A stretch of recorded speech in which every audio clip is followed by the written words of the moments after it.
wacha kupita na kusihi katika jina la Kristo. Nitazame kisha utege sikio lako. Uwe tayari kunisikiliza ujumbe huu ambao utakuwa na baraka juu ya maisha yako. Amen, amen. Mungu akubariki sana kwa sababu ya kutii na kuwa tayari kusikiliza kutoka mwanzo mpaka mwisho. Tumekuwa na mafundisho kwa wale ambao wamekuwa wakifuatilia, ambapo tumekuwa tunajifundisha mafundisho yaliyo nyeti sana ndani ya neno la Mungu, Biblia, neno takatifu, na tumekuwa na sehemu ya kwanza mpaka sehemu ya 6, ambayo katika mafundisho haya yote tumekuwa tukichunguza mafungu mawili ndani ya Biblia ambayo Paulo aliweza kuandikia Wathesalonike katika barua yake ya pili katika sura ya pili. Wathesalonike wa pili sura ya pili fungu la 3 na fungu la 4, akawaambia ya kwamba kabla ya siku ya Bwana wetu Yesu Kristo kurejea au kufika, kuna mtu wa kuasi, mwana wa uharibifu ambaye atafunuliwa kwanza, ambapo saa hii tayari amekwisha funuliwa. Bwana asifiwe. Kwa hivyo katika sehemu ya kwanza mpaka sehemu ya 6, hizi sehemu zimepita, tumekuwa tukipata nuru ya kutisha ndani ya neno la Mungu, ujumbe wa pekee ambao ujumbe umekuwa na baraka kubwa sana, kwa sababu umekuwa ukitufahamisha siri ya huyu mtu wa kuasi, mwana wa uharibifu. Na huyu mtu alikuwa ameonekana kitambo na mtumishi wa Mungu Danieli katika sura ya 7 fungu la 25, ambapo Danieli akasema hivi: naye atanena maneno kinyume chake aliye juu, naye atawadhoofisha watakatifu wake aliye juu, naye ataasimu kubadili majira na sheria, nao watatiwa mikononi mwake kwa wakati na nyakati 2.5 wakati. Kumbe huyu mtu wa kuasi, mwana wa uharibifu, alionekana na Danieli. Na Danieli alipoonekana naye katika ndoto yake, alipokuwa naota, ambapo roho wa Mungu au malaika wa Mungu alikuja kumfahamisha kuhusu maana ya ndoto yake, anasema alielezwa kuhusu huyu mnyama, ambaye huyu mnyama ni ufalme, ambaye huyu mfalme kuna kiongozi ambaye atafungua maneno yake. Bwana asifiwe. Atafungua kinywa chake na kunena maneno kinyume chake aliye juu, na katika maneno hayo atawadhoofisha watakatifu. Kwa jina nyingine, atawatesa wale ambao watakataana na kauli yake, watakaokataana na sheria zake, watakaokataana na mapokeo ambayo ataleta duniani huyu mwana wa kuasi au huyu mtu wa kuasi, mwana wa uharibifu. Naye vile vile, na katika kuwadhoofisha watakatifu, hatakuwa na jitihada kali sana katika kubadili sheria au kubadili majira na sheria. Bwana asifiwe. Nao wale ambao watakuwa wamekatana nao, wale watakuwa wamekatana na yeye, watatiwa mikononi mwake kwa wakati na nyakati 2.5 wakati. Tukapata maana ya wakati na nyakati 2.5 wakati, tukapata maana ni nini katika Ufunuo 13 fungu la 7. Huu ujumbe ukarundiwa na mtumishi wa Mungu mwingine, Yohana wa Patmo, akiwa kwenye kizima, alipokuwa anatembelewa na malaika wa Mungu kumfahamisha yale ambayo siri za Mungu ambazo Mungu tayari ameachilia kwake. Akayarudia akasema katika kitabu cha Ufunuo 13 fungu la 7, tena akapewa kufanya vita na watakatifu na kuwashinda, akapewa uwezo juu ya kila kabila na jamaa na lugha na taifa. Bwana asifiwe. Haya ni mambo ambayo yamekuwa yamepatana. Watu watatu, Paulo, Danieli na Yohana, wakakuwa wamepokea ujumbe wa mtu huyu wa kuasi, mwana wa uharibifu. Tunaposikia ya kwamba akapewa uwezo wa kuwashinda watakatifu. Tusikimbilia tu kuangalia mapigano ya nje, vita za kawaida. Kuna vita vingi, aina nyingi ambayo inaendelea duniani, ambapo kwa njia moja au nyingine mimi na wewe tumehusika, yaani tumeingiliwa na hiyo pambano. Kwa mfano, siku tulioko, kama kuna kitu moja shetani ameamua kabisa kuhakikisha ya kwamba atawadhoofisha wanadamu nacho, ya kwanza ni ufahamu, kuharibu mawazo kwa njia ya elimu iliyoko duniani inayopatikana na sayansi au mapokeo kutokana na manabii wa uongo na walimu wa uongo wanaotumika na shetani. Kwa hivyo kuna eneo moja la sayansi na mfumo wa elimu duniani, na hilo jambo lingine ni kuhusu watu ambao wanaojifanya watumishi wa Mungu, wanaohubiri, lakini kile wanachohubiri ni mapokeo. Kile wanachohubiri ni mambo ambayo ni ya kupinga sheria za Mungu. Na ili wafanikiwe, kuna ishara na maajabu inayotembea nao watu. Nao watu wakiona, watu wakiangalia mambo yanayofanywa na hao watu ambao wanatumika na shetani, wanaotokana na huyu mtu wa kuasi, kwa sababu huyu kiongozi ameweza kuwazaa wengine wengi ambao wanafanya kazi pamoja naye. Kwani Yesu alisemaje katika kitabu cha Marko?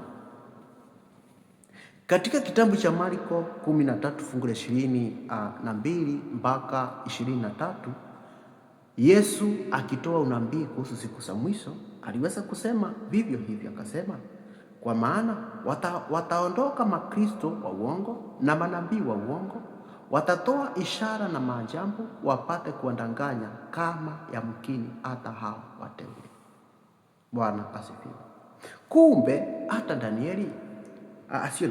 hata Yesu mwenyewe aliweza kuona siku za mwisho. Watakuwepo watu ambao watakuja kwa jina lake, ambao wataitwa makristo, lakini makristo wa uongo. Na vile vile watatokea manabii wa uongo, na mahali pengine pia tunaambiwa watatokea walimu wa uongo. Hawa watu watatumika sana na huyu mnyama au na huyu mwana wa kuasi, ambaye kupitia yeye hatateremusha ufahamu ambao utaharibu fahamu za watu wa Mungu.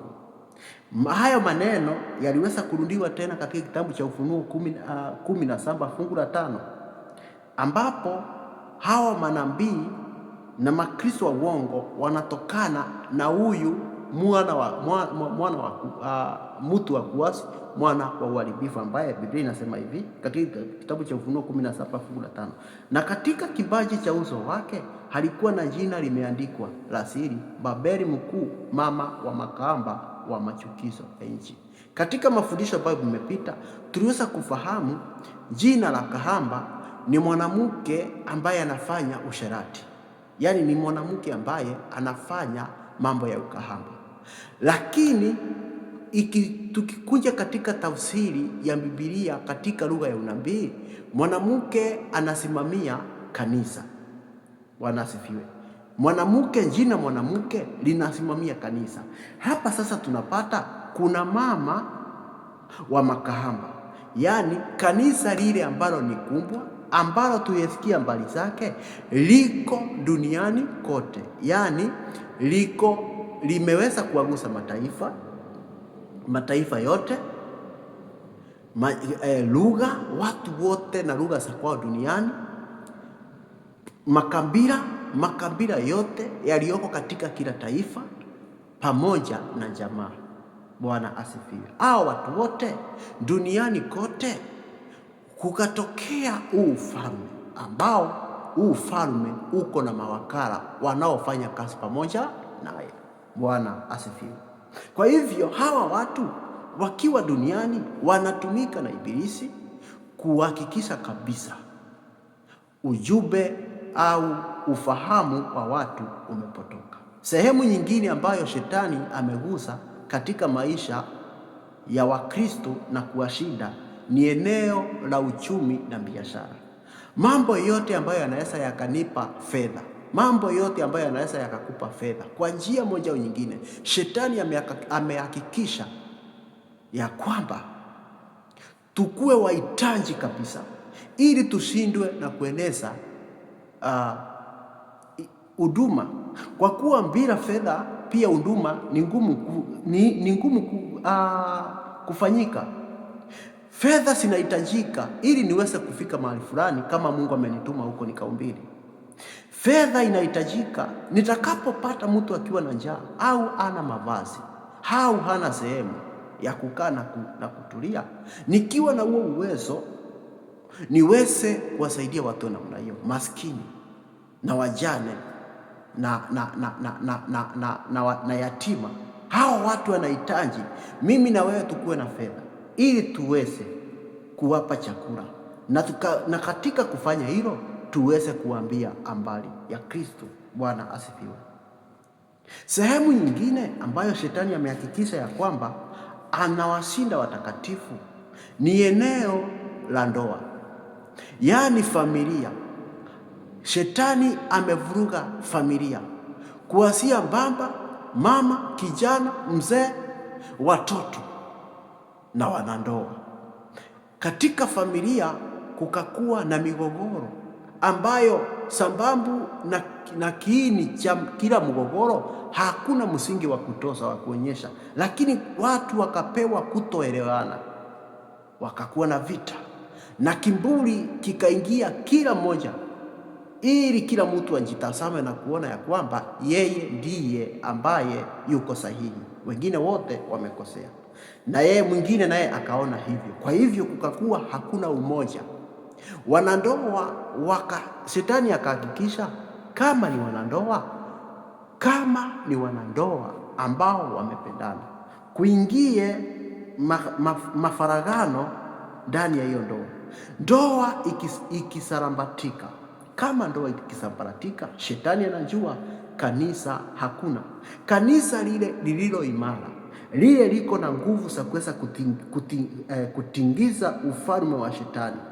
Ndoa za wale wote ambao wameweza kukuwa na kanisa kubwa, kwa sababu kanisa ndogo linaanzia nyumbani. Yaani ndoa ni kanisa ndogo ambapo mume ni kuhani na mke na watoto wafuasi. Bwana asifiwe. Kwa hivyo kanisa ndoa ikiwa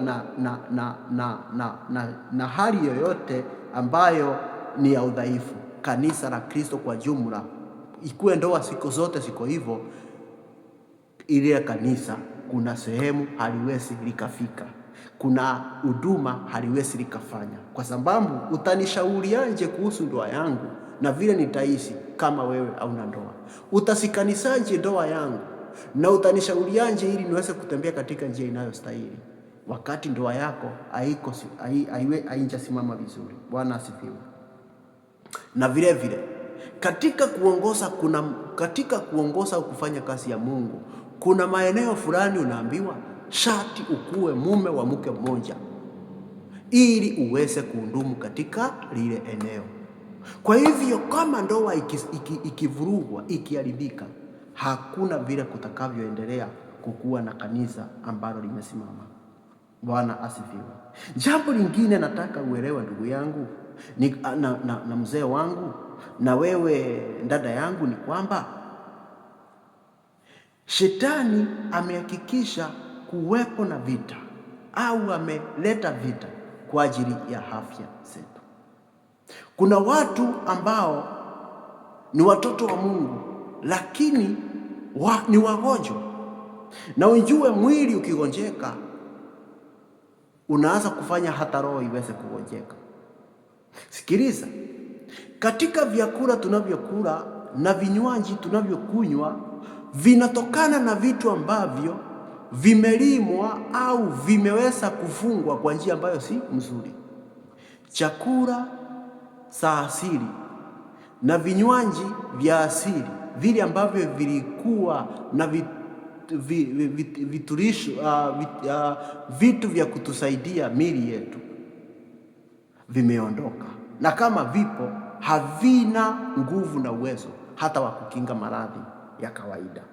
Unakuta tunapopatana na maradhi yoyote tunajipata hatuna nguvu ya kuvumilia, na madawa yale ambayo yanatolewa kwa ajili ya matibabu nayo vile vile yameweza kufanyiwa mambo ambayo hizi dawa tukikunywa mpaka turudi tena tukaongezee na dawa nyingine. Hii dawa inasikanishwa na dawa nyingine.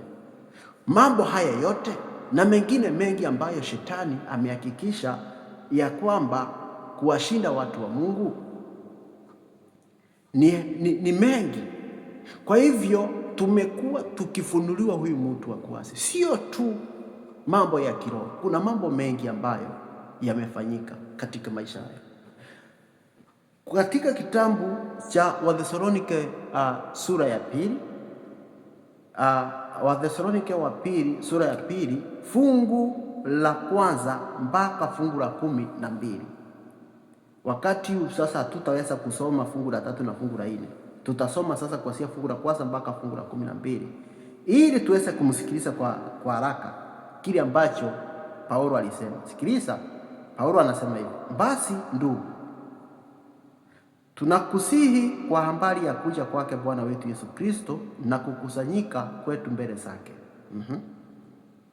kwamba msifadhaishwe upesi hata kuiacha nia yenu, wala musisituswe na roho, wala kwa neno, wala kwa waraka unaodhaniwa kuwa ni wetu, kana kwamba siku ya Bwana imekwisha kuwapo.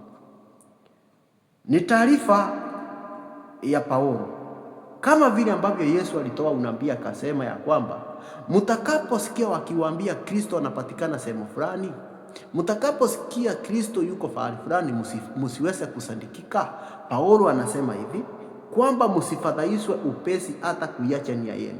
Nia ile ambayo tumepewa na Mungu kupitia neno lake takatifu na kuendelea kuimarishwa ndani yetu na Roho Mtakatifu, tunaambiwa hiyo nia tusiache. Bwana asifiwe. Wala msitiswe, tusiweze kutishwa kwa sababu ya roho, maneno yetu ambayo tunayoona watu wakiyasema ati wako roho, ati katika roho, ati nilikuwa katika rohoni. Watu wanaanza kutoa unabii ambao hakuna, wala kwa neno na maneno yote ambayo yanasema ambali za wokovu, ambapo si maneno ya Mungu, wala si kile ambacho Mungu ameweza ama si kile ambacho Mungu aliweza kutangulia kusema kutoka mwanzo wa neno lake mpaka mwisho wa neno lake kupitia neno la Mungu. Hayo mambo yote yasikutishe. Mtu atakapokuja na kukuambia kuhusu maisha yako kutoka mwanzo mpaka mwisho, kuhusu vitu vyote unavyofanya, hayo mambo yote, hayo maajabu na ishara, isifanye uache nafasi ambayo umeachilia ya kumjua Mungu, ya neno la Mungu. Bwana asifiwe. Sikiliza, ati wala waraka unaodhaniwa kuwa ni wetu, kana kwamba siku ya Bwana imekwisha kuwapo. Watu watakuja na kuweza kuwaonyesha, yani kana kwamba watakuja kuambia watu ya kwamba Yesu alikwisha kuwachukua watu wake, na sisi tukiwa hapa duniani hatuna matumaini tena. Hayo mambo yote Paulo aliweza kuonya watu. Bwana asifiwe. Kwa hivyo mambo yote yanayofanyika hii dunia, tunaambiwa na tunahakikishiwa ya kwamba tusiwe watu wa kutishika na kuacha imani ambayo Mungu ametukabidhia kupitia mwanao Yesu Kristo na kwa njia ya Roho Mtakatifu. Amen. Sikiliza fungu la 3. Mtu awaye yote asiwadanganye kwa njia yoyote, maana haiji usipokuwa kwanza ule ukengeufu, akafunuliwa yule mtu wa kuasi, mwana wa uharibifu. Mtu wa kuasi, mwana wa uharibifu. Huyu sio shetani, ni mtu wa kuasi, mwana wa uharibifu, kama vile ambavyo nimewambia hapo nyuma. Mtu anayefanya kazi kwa mamlaka ya shetani, kwa nguvu za shetani.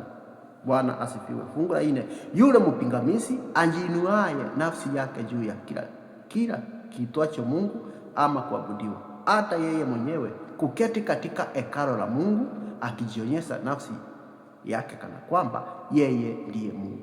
Huyu mtu anakaa katika hekalu la Mungu, amejitukuza katika hekalu la Mungu na kufanya watu wote wamwangalie kana kwamba yeye ni Mungu. Kuna mtu anaitwa Baba Mtakatifu, ambapo Yesu anasema musiite mtu yeyote baba, kwa kuwa tuna Baba mmoja juu mbinguni.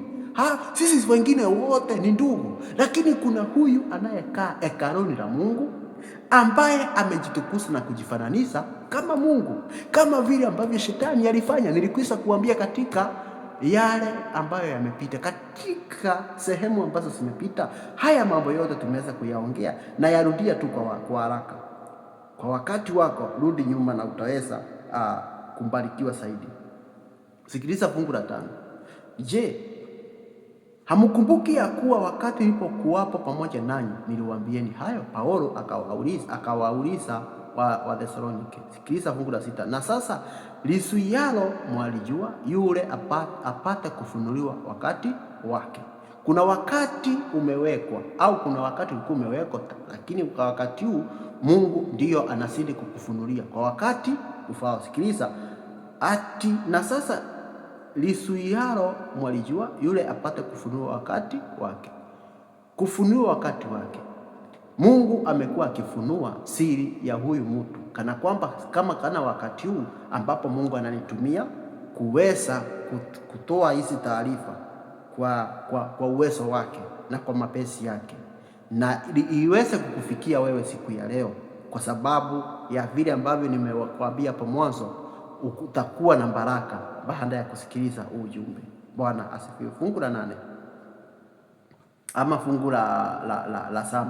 Sikiliza, ati maana ile siri ya kuasi hivi sasa inatenda kazi. Sikiliza, kumbe siri ya kuasi ilikuwa imeanza kutenda kazi hata wakati wa mitume. Maana ile siri ya kuasi hivi sasa inatenda kazi, lakini yuko aizuiaye sasa hata atakapoondolewa. Huyu mtu anayezuia ili jambo hanafanya kazi mpaka atakapofanya nini? Atakapoondolewa. Bwana asifiwe. Kuna wakati atakuja kuondolewa, lakini siri yenyewe ya uasi inaendelea kufanya kazi. Watu ambao kuna watu ambao wanaendelea kutawaliwa na kudhoofishwa na huyu mtu wa kuasi akitumia mamlaka ya Ibilisi. Bwana asifiwe. Fungu la 9. Fungu la 8 samani. Hapo ndipo atakapofunuliwa yule hasi ambaye Bwana Yesu atamuua kwa pumzi ya kinywa chake na kumwangamiza kwa ufunuo wa kuwapo kwake. Yesu atakapokuja na kuchukua nafasi yake, ndipo huyu ambaye ameishi kujitukuza katika hekalu la Mungu, na watu wote duniani wamekuwa wakiona kana kwamba ni mtakatifu, kwa sababu watu wao wanasikia eti kuna miujiza huwa inafanyika kabla ya yeye kukalia kiti. Ati kabla ya yeye kukalia kiti kuna maombi huwa wanafanya, sijui ishara fulani inaonekana. Hiyo mambo yote tunaambiwa tustaajabu, kwa sababu siku za mwisho au siku ambazo Yesu alikuwa anasema siku ambazo zilikuwa sikuje kabla ya baadaye, ati ishara kama hizi, hata moto utayagizwa kutoka juu mbinguni mpaka hapa duniani. Watu wa namna hiyo, watu wakiwaona wanaanza kusema ni nani kama huyu? Bwana asifiwe.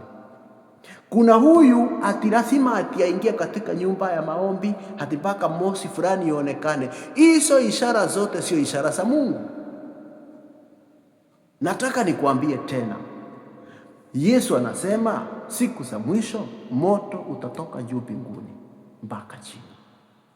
Kama ishara ya namna hiyo inaweza ikafanyika, sembushe mtu kukuambia habari za siku zako, habari ya maisha yako. Sembushe mtu kukuambia kile kitakao. Haya mambo yote muovu anajua, na kupitia nguvu na uwezo ambao ako nao hanawapa wale ambao wanamfanyia kazi, kwa sababu shetani ni roho, na hakuna wakati utakapoenda hivi barabarani upatane na shetani atiana kwa ana, ila utapatana na watu walio na roho wa shetani ambao watakufanyia mambo yale ambayo wanaweza kufanyia, kwa sababu tayari hawana hofu ya Mungu ndani yao, ila wanaongozwa na nguvu ya Ibilisi. Bwana asifiwe. Fungu la 9. Nisikalisa fungu la 8 na fungu la 9 tena. Ati hapo ndipo atakapofunuliwa yule asi ambaye Bwana Yesu atamua kwa pumzi ya kinywa chake na kumwangamiza kwa ufunuo wa kuwapo kwake. Sikiza fungu la 9. Yule ambaye kuja kwake ni kwa mfano wa kutenda kwake Shetani kwa uwezo wote na ishara na ajabu za uongo. Sikiza fungu la 9, hata nimetuelezea hapa. Huyu mtu wa kuasi, ndugu yangu, huyu mtu ambaye ni wa kuasi, tunaambiwa habari zake.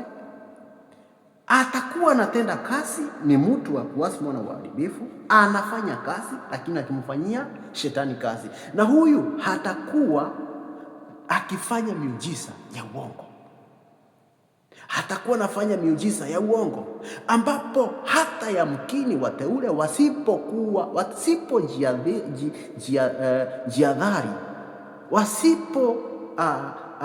wasipokuwa na hali ya yani kuchukua tahadhari, wataweza kunaswa na mtego wa huyu mtu wa kuasi. Mimi na wewe nikawaambia, mimi na wewe tundugu, wanafunzi wa Yesu. Ni nani mtu duniani wa wakati huu ama wa baadaye wa wanafunzi wa Yesu ambaye angekuwa mkubwa kuliko wanafunzi wa Yesu, ambao hakuna yeyote aliitwa Baba Mtakatifu? Hakuna yeyote ambaye halikaa maisha ambayo hawa watu ambao ni wadhalimu, walio na udhalimu, wamepata mali ya udhalimu kwa njia ya kuwatoza watu pesa na ushuru na kuwanyang'anya mali, wakikaa katika hekalo la Mungu. Bwana asifiwe. Yesu anasema, Yesu ananiambia na nakwambia wewe, lazima tufuate nyayo zake. Unyenyekevu aliyokuwa nao na matendo yale ambayo alitenda, mpaka niweze kuyafanya, mpaka niubebe msalaba wangu. Lakini siku ya leo kuna watu ambao wametukuka sana, ambao katika watu wanaona kana kwamba ni Mungu, kumbe wao wamefanya watu wawaone hivyo, kwa sababu Shetani tayari anafanya kazi akiwa ndani yao. Fungu la 10. Na katika madanganyo yote ya udhalimu wa hao wanaopotea, kwa sababu hawakukubali kuipenda ile kweli wapate kuokolewa. Sikiliza, unapoikataa kweli ya neno la Mungu na kukubali mapokeo yale yanayotokana na manabii wa uongo na walimu wa uongo na makristo wa uongo, hata kama ujumbe utakuwa mtamu kiasi gani ukiusikiliza, lakini huu ujumbe ukuwe ni mapokeo, siyo kweli ya neno la Mungu, ambalo Yesu akasema mkijua kweli mtakuwa huru. Hata kama utakuwa na imani kiasi gani, imani kubwa kiasi gani, lakini imani hiyo haijatokana na neno la Mungu, ni kazi bure, haitakusaidia kitu. Watu wengi wamekuwa katika gereza la kiroho la imani bila kujua, kutoka mwanzo mpaka mwisho. Wameishi kutambiriwa siku baada ya siku, wanatambiriwa na maombi marefu, kama vile ambavyo Yesu aliwaambia Mafarisayo. Wako na tabia ya kuomba maombi marefu baada ya kuwanyang'anya wajane, katika kitabu cha Mathayo 23 kwa si hapo mwanzo mpaka mwisho, alikuwa anasema ole enyi wanafiki. Siku ya leo kuna watu kama hao ambao watafanya mambo yote ili weze kuridhika kana kwamba wanakuhudumia, wakati imani yao ni batili. Nilikuambia mpaka uchunguze kile unachoamini ni nini. Bwana asifiwe. Fungu la 10 limetuambia ya kwamba lakini kuna hao ambao wanakataa ukweli. Ukikataa ukweli wa Mungu, ukikataa wakati wote unapokataa ukweli wa Mungu, yani unakataa ujumbe wa Roho Mtakatifu, ambao wanakufunulia kama vile ambavyo Mungu anamtumia siku ya leo kama chombo ufikisha ujumbe kwako. Ukaukataa ujumbe, fungu la 11 Mungu anasemaje? Kwa hiyo Mungu awaletea nguvu ya upotevu wa uamini uongo. Kumbe unapokataa, nguvu ya upotevu inakupata, uendelee kuamini uongo. Katika kuamini kule ndiko sasa kunaitwa brainwashed. Kuna watu wengi wamekuwa brainwashed na kuamini mapokeo na kuona kana kwamba kuna nabii na utasikia wanajiitanga mighty prophet. Kuna kina mighty prophet wengi duniani siku ya leo ambao wakifunuliwa uovu wao wanaanza kuwatishia watu. Nitakufanya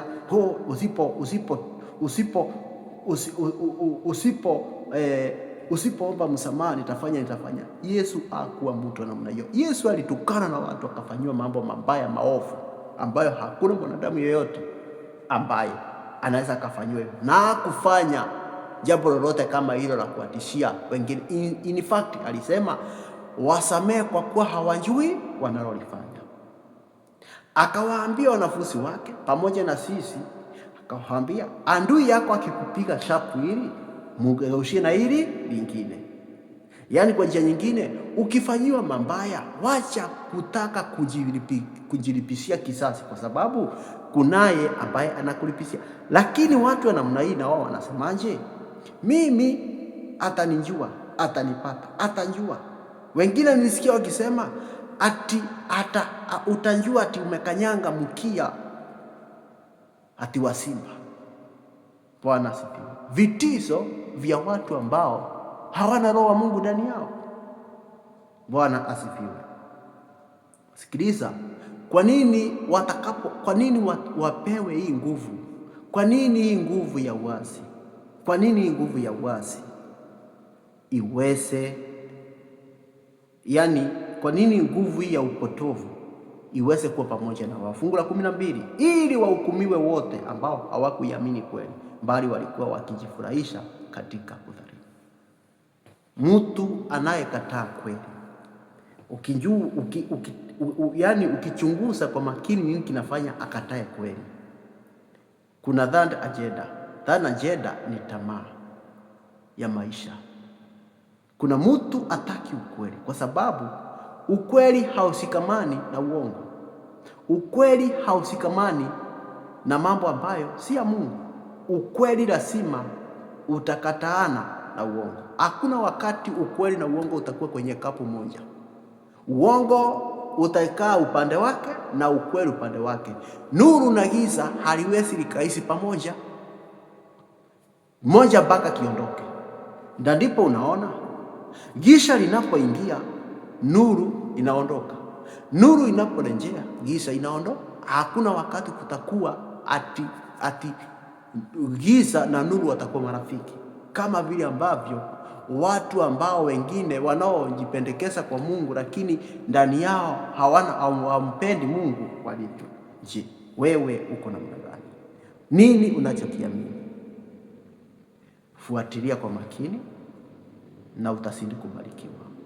Mungu akubariki na akutende mema. Tutaendelea na haya mafundisho mpaka wakati Mungu atakapoona yatosha na imetosha kutubadilisha imani zetu, ili tuweze kufanana na Yesu na tabia za Yesu, na ili tuweze kukuwa na urithi mzuri pamoja na kukuwa na maisha ambayo ni maisha yaliyo na utulivu na maisha mema tunapoendelea kuishi. Mungu akubariki na kutende, na utakapopata ujumbe na kusihi sana like. Katika kulike, hiyo ni sadaka ya kufanya wengine waweze kupokea ujumbe, na kukomenti kama uko na swali unauliza, na vile vile unaweza ukashare kushirikisha wale wengine ambao ungependa wafikiwe na ujumbe. Na Mungu akubariki sana. Amen, amen, amen.